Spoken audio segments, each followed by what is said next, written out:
Então, meus amigos, vamos lá, dando continuidade aos nossos vários blocos aí de prisão em flagrante. Tema bem cobrado, você vê que tem várias caveiras aí, faquinhas na caveira, que demonstra uma cobrança. E a gente estava vendo no último bloco a questão da prisão em flagrante nos crimes permanentes, e a gente viu que é possível enquanto não cessar a permanência, beleza? Então olha lá, põe na tela aí, vamos ver uma questão. Sobre a prisão em flagrante, é correto afirmar que é vedada pelo Código de Processo Penal, em caso de crime permanente, diante da possibilidade de prisão temporária. Nada a ver. Se for crime permanente, é possível flagrante, não tem nada de vedação à prisão em flagrante, é possível a flagrante, desde que não cessada a permanência, ou seja, a vítima ainda está lá em cativeiro, ok, aí vai prender normalmente. Então, desde que não cessada a permanência. Opa. Desde que não cessada a nossa borrachinha, permanência. Ok? Beleza, vamos ver se tem mais questões. Olha lá.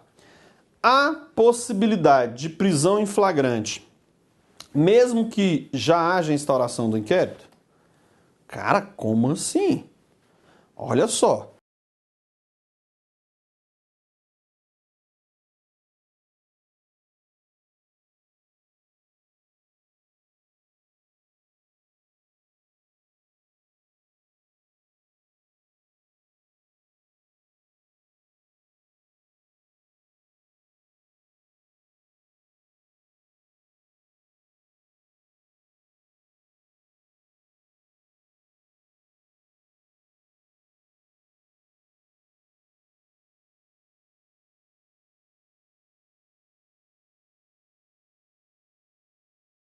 Monitorando, olhando o que está acontecendo ali, só monitorando, traço de gente, gente entrando, saindo e tal. Daqui uns 2, 3 dias, a polícia fala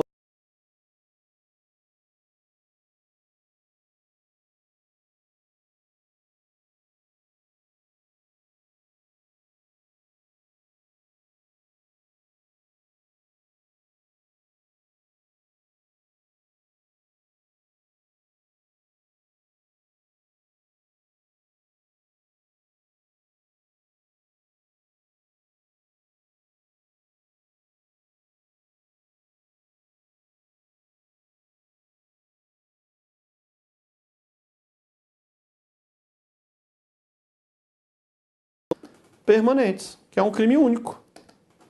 Então, nessa hipótese aqui, ó, a gente vislumbre. Interessante essa questão aqui. Nos crimes permanentes, isso é possível.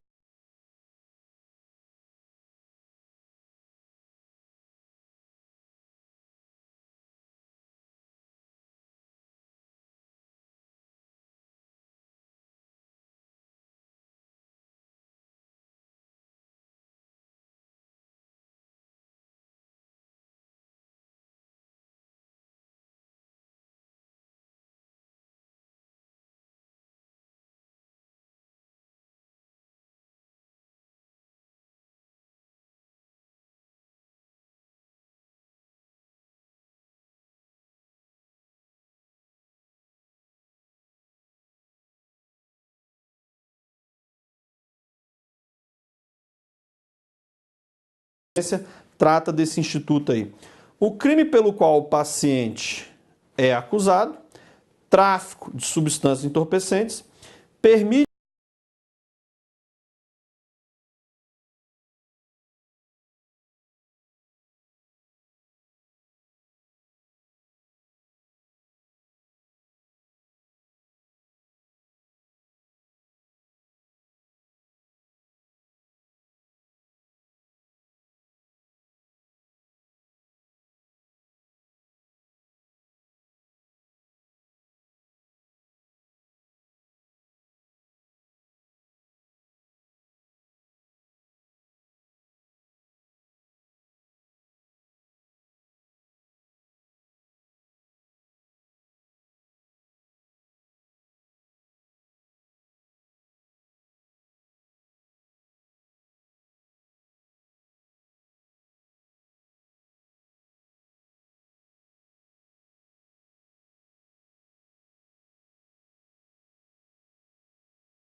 quê? Uma pena de um crime só aumentada, é um benefício que tem para o sujeito. Então, olha lá. No caso dos delitos denominados continuados, cada um dos delitos pode ser objeto de prisão em flagrante, porque o sujeito hoje ele vai, hoje eu vou praticar vários crimes, mesma forma de local, tempo de execução. Como é que vai se dar o flagrante? Necessariamente o flagrante tem que ser para cada um daqueles crimes, porque em relação a um crime só, e às vezes pode passar até mais de dias para ter o segundo crime. Então o flagrante só é possível em relação a cada crime de forma isolada.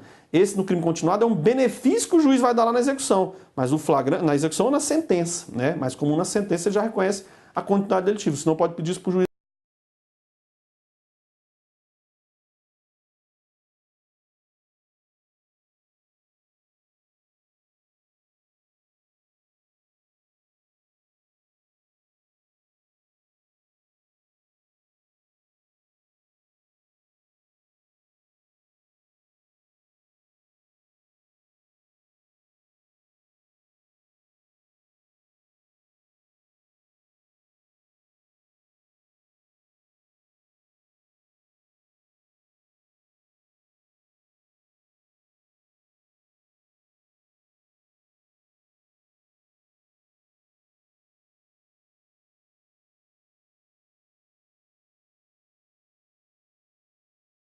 Cheio de equipamento eletrônico. Ah, a gente está arrumando, não sei o quê, mas como? Está indo para onde, não sei o quê? Já viu ali os caras, ou seja, logo vê a notícia via rádio. Residência tal acabou de ser produto de furto. Furtou o quê? Ah, que Recife, não sei o quê. Vocês estão presos em quê? Em flagrante. Que flagrante é esse? Ó. Aí o que acontece? Prendeu em flagrante, leva para a delegacia. Levou para a delegacia, os caras confessaram, indicaram onde é que era a casa, porque eles não vendiam aquilo não. Era só para consumo próprio. Os caras eram viciados em cinéfilo, sei lá, cinófilo, cinéfilo. Gostavam de filme. Você vê o barraquinho que eles moravam, mas era projetor de tela descendo, era receiver, surround, negócio chique.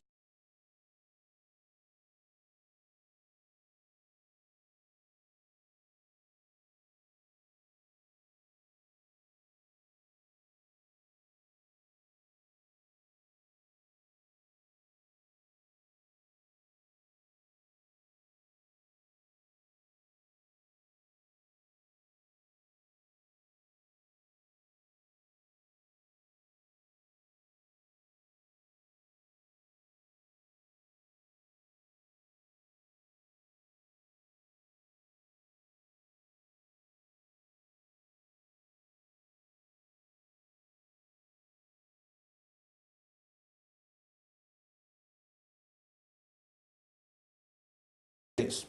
O que é o crime habitual? O crime habitual é aquele que uma conduta só, o fato é o quê? Atípico. Tem que ter uma reiteração para poder configurar o crime. Como, por exemplo, aqueles crimes de exercício legal da medicina, da arte dentária, crime de rufianismo, que é aquela exploração da prostituição, curandeirismo, charlatanismo, que é ficar enganando as pessoas. Tem que ter uma habitualidade nisso. Se, por exemplo, chega um amigo seu, ô, bicho, tô aí no 0 a 0, só estudando pra caramba, não conheço ninguém, isso aqui, o cara, pô, cara, tem umas meninas aí que pode conhecer o seu problema.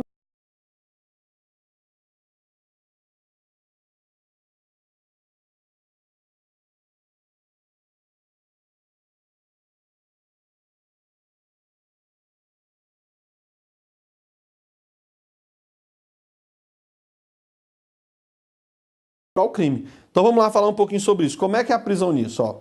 O crime habitual é aquele, olha lá o Nestor Távora, ó. Crime habitual é aquele que materializa o modo de vida do infrator, exigindo para a consumação a reiteração de condutas, que por sua repetição caracteriza a ocorrência. Olha lá, casa de prostituição, rufianismo que explora a prostituição, exercício legal da medicina, arte dentária, charlatanismo, curandeirismo. Ou seja, o fato em si, um fato só é isolado, tem que ter a reiteração. Então como é que é o flagrante nesse caso? Se um fato é isolado, tu vai lá prender naquele fato isolado, vai poder ou não vai poder o flagrante? Né? O Supremo já se manifestou sobre isso. Em julgado recentíssimo, põe na tela, olha aí o julgado, ó. Recentíssimo, 1959. O ministro era o Nelson Hungria. O que ele decidiu aí? Ó, casa de prostituição. O caráter habitual do crime, que um fato só é fato atípico, tem que ter habitualidade. O caráter habitual do crime não impede a efetuação da prisão em flagrante, se desta resulta que o agente tem local em funcionamento para o fim previsto na lei. Então está comprovada a habitualidade. Ó. É irrelevante o licenciamento do hotel para acreditar o delito. O cara está usando um hotel ali para manter casa de prostituição. Então o que acontece? Está aprovada a habitualidade, pode chegar lá e prender em flagrante, ok? Olha lá, a doutrina aqui, ó. Não concebemos o flagrante no crime habitual. Este ocorre quando a conduta típica se integra com a prática de várias ações, que isoladamente, insuladamente, são indiferentes legais. Ora, quando a polícia efetua a prisão em flagrante, na hipótese de crime habitual, está surpreendendo o agente na prática de um ato só. O auto de prisão vai apenas, então, somente retratar aquele ato insulado, não os demais. Aquele ato insulado constitui indiferente penal. Não é o que predomina. Tá? Nós vimos que o Supremo já se manifestou e falou o seguinte, meu irmão, desde comprovada a habitualidade, está comprovada a habitualidade, a polícia vai lá chegar uma hora e estourar. Tinha até um sujeito aqui em Brasília, ele tinha um consultório de dentista. Rapaz, por vários anos tinha fila de meses para você ser atendido lá. Foi a polícia bater lá a hora, o sujeito não tinha nem ensino médio. E fazia lá extração dentária, tudo, tratamento. Mas foi preso em flagrante, ou seja, está comprovada a habitualidade. Tinha agenda, o cara vinha praticando, não vai prender em flagrante? O Supremo permite que sim, desde que comprovada a habitualidade, ok? Beleza, prisão em perseguição, vamos a algumas observações aí, por quê? Ó, aqui, prisão em perseguição. Ele usa a palavra réu CPP, que não é muito técnico, porque a perseguição aqui ela pode se dar ou decorrente de um flagrante impróprio, que é aquele que tem a perseguição, um flagrante impróprio, ou por ordem judicial. Então ele vem, ó, se o réu, não usou muito técnico, porque réu a gente só tem a partir da citação. Então aqui, ou ele pressupõe que tem uma condenação, ou mandado de prisão após a citação. Não foi muito técnico aí. Se o réu, sendo perseguido, passar ao território de outro município ou comarca, o executor, que é quem está lá com a ordem judicial, poderá efetuar a prisão no lugar onde se encontrar, apresentando imediatamente a autoridade local, que, depois de lavrado, se for o caso, o auto de prisão em flagrante, olha a confusão, tem executor da medida da ordem judicial. Prendeu, vai apresentar para a autoridade que vai lavrar o flagrante, o CPP ele mistura aí, ó, providenciará a remoção do preso. Então você vê que tem confusões falando de estudo de réu é depois da citação. Flagrante, o cara é flagranteado, acabou de cometer o crime. Então o legislador aqui ele se embolou um pouco, mas vamos lá tentar ajudar o legislador, que é o quê? Se tem uma perseguição, seja decorrente de flagrante, seja de cumprimento de ordem judicial, está atrás do sujeito, se ele passar a outras circunscrições, pode ali ser efetivada a prisão. O que fala? Recomenda que preso apresenta para a autoridade local, se houver. Aí apresenta, faz o auto de prisão em flagrante ali e traz de volta com o auto de prisão em flagrante já feito. Se for ordem judicial, apresenta para a autoridade local, se for o caso, para dizer que prendeu alguém na circunção e volta cumprindo o mandado de prisão. Então, e o CPPB antigo já dá para dar uma reformada nessa letra da lei e dar uma melhorada. Você vê que ele confunde instituto de réu, auto de prisão em flagrante, coloca no mesmo artigo, não tem uma técnica aí nesse sentido. Vamos ver como é que aí se prova. Põe na tela aí pra gente. Olha lá. Em caso de perseguição pela polícia, após a prisão em flagrante, opa, então é situação flagrancial. Nós estamos ali no nosso bom e velho flagrante impróprio. Então, em caso de perseguição pela polícia após a prisão em flagrante, deve o executor da medida providenciar a imediata remoção do preso, a fim de que seja lavrado o auto de prisão em flagrante pela autoridade policial do lugar onde se consumou o delito, ou no caso de tentativa pelo lugar em que foi praticado. Não tem nada disso. Acabamos de ver que é o quê? Apresenta para a autoridade local. Não é para volta para prender onde foi o crime consumado. Está em perseguição. O crime consumou na circunção, o cara sai fugido, a polícia vai atrás. Prendeu em flagrante.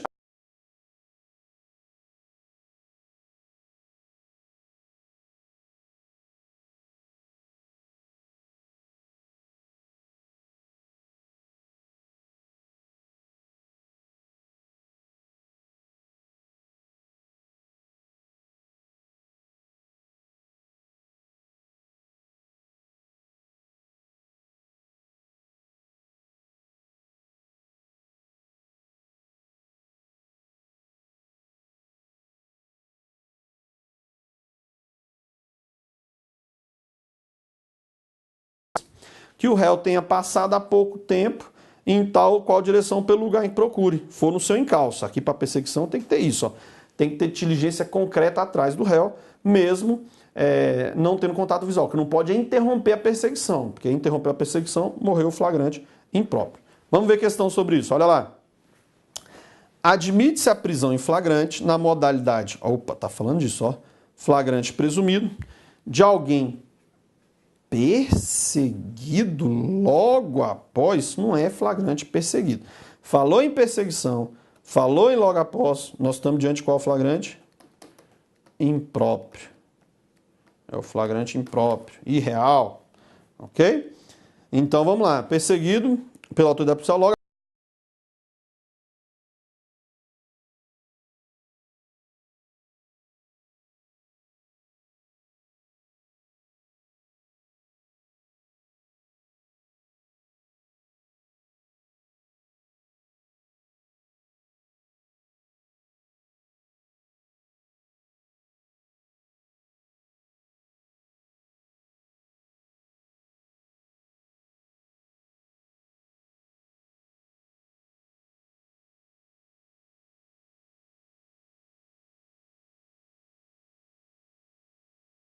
lavrar o auto de prisão em flagrante, que é o que a gente vai ver agora. Vamos ver o auto de prisão em flagrante e depois a transição disso para a fase judicial. Mas é importante a gente percorrer toda a lavratura do APF, que é o auto de prisão em flagrante. Põe na tela. Já uma perguntinha disso, ó. Apresentado o preso, auto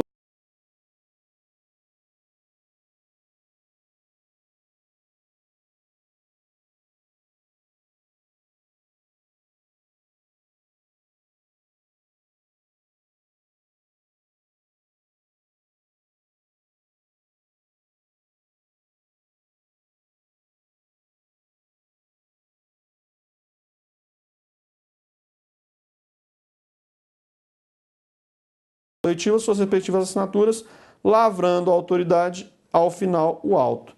Ele falou aqui de forma genérica o artigo 304 do CPP, os autos, a sequência que ocorre, entendeu? Aqui é o seguinte, vamos lá, vamos desdobrar isso. Primeira coisa.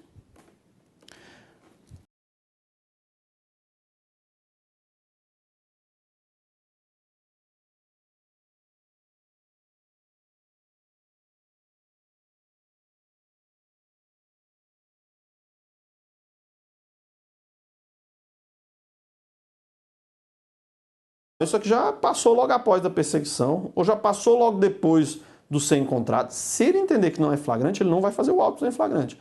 Ele vai registrar um BO, pode até instaurar por portaria, pede uma preventiva, uma temporária, mas flagrante tem que ser as hipóteses do artigo 302, aquela lá. É o flagrante próprio, impróprio e presumido, um desses três. Então, ele vai homologar. Homologou, o que ele tem que fazer imediatamente? Pisou alguém na delegacia, ele tem que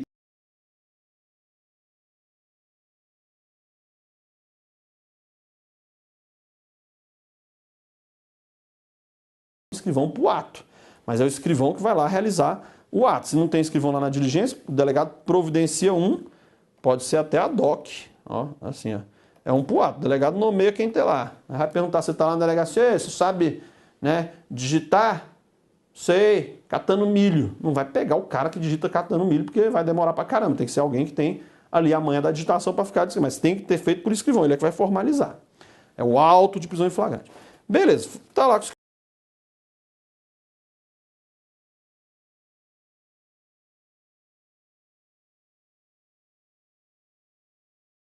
para a família, para o juiz, para o Ministério Público. Então tem que comunicar. Vai começar a ouvir? Primeiro a ser ouvido é o condutor. Vamos falar dele. Depois vai ser ouvido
fiança, que é a forma do delegado pode fazer isso também. Ele pode, né, soltar. Então, mais ou menos essa rotina aí que nós vamos ver. Homologa o auto, vai ter o escrivão ou escrivão ad hoc, comunica a prisão, ouve o condutor, ouve testemunha, vítima, interroga, as assinaturas são colhidas após cada depoimento, indicia, nota de culpa, vamos falar dela, comunica a prisão e ou recolhe a prisão ou o próprio delegado solta mediante fiança, que isso é possível. Então, mais ou menos é essa sequência de atos aí que acontecem no auto de prisão em flagrante, que é o que a gente vai ver, porque tem que seguir a legalidade, porque se esse auto de prisão em flagrante não preencher as hipóteses aí, o juiz pode relaxar o flagrante. Põe na tela aí, ó. Olha lá. Quando tem ilegalidade na prisão em flagrante do delegado, tem que analisar. Só que também não vai ser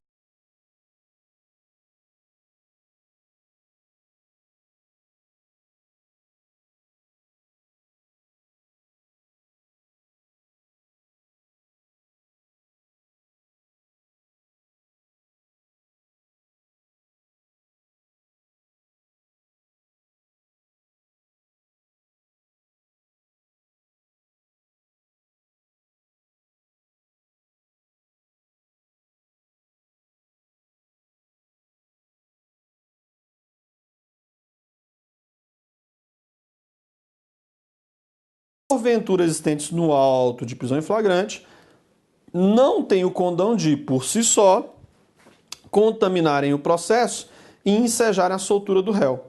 Ainda mais se os autos demonstram ter havido recebimento da denúncia e motivado em deferimento do pedido de relaxamento da custódia cautelar, ou seja, tinha algum vício no inquérito, algum problema, né? Às vezes não entregou a nota de culpa, ou às vezes não comunicou a prisão, ou não assegurou o direito ao silêncio, vai ter algum problema.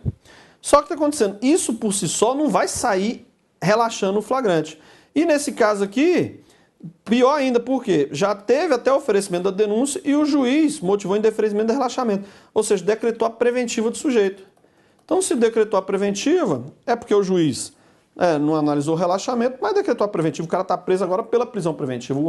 O auto de prisão em flagrante já superou, não era nada ali que o juiz teve uma nulidade aqui. Então, você vê que o relaxamento não é fácil ocorrer. Vamos lá, olha lá agora colocando, ó. Então vamos começar a formalizar. O que a gente já viu? Na falta ou no impedimento do escrivão, qualquer pessoa designada pela autoridade lavrará o auto. Aqui é o escrivão, chamado escrivão ad hoc, que é o designado para o ato. Então tem que ser formalizado. O delegado só vai ficar ditando e alguém vai ficar digitando. Ou é escrivão, o próprio escrivão, ou é alguém escrivão ad hoc que vai ser nomeado pelo delegado e vai prestar o compromisso, porque ele está na condição, prestou o compromisso de bem fielmente digitar, ou seja, digitar ali literalmente o que o delegado lhe falar, ok? Vamos, olha lá, as etapas do flagrante. Vamos botar mais ou menos aqui a primeira, como nós já vimos, ó, né? Já fez lá, o delegado está de acordo com o flagrante, já tem escrivão ou vai designar o escrivão. O que ele vai fazer? Primeira coisa, comunicar a prisão, ok?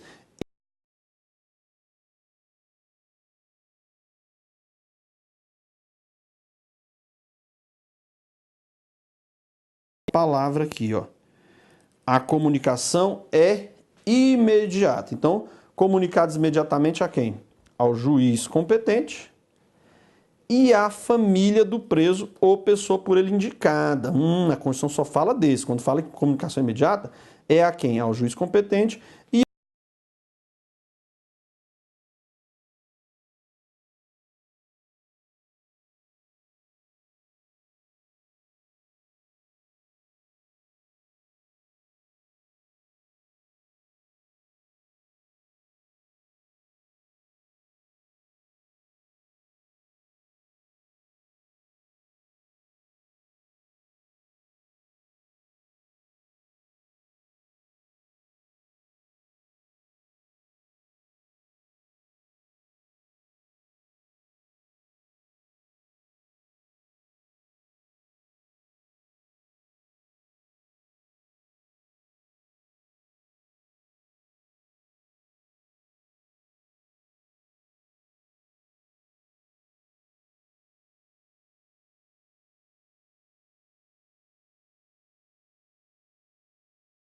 pessoa por ele indicada. Então faz-se aí essa comunicação da prisão. Então essa comunicação é imediata. Alguém pisou na delegacia, já tem que comunicar. Tranquilo? O que não pode confundir é o seguinte, você não pode confundir, porque vão ter duas comunicações. Pisou na delegacia, imediatamente. Agora, depois faz todo o auto de prisão em flagrante, entregou nota de culpa, aí fala que isso tem até 24 horas para comunicar quem? Ao juiz, ao Ministério Público.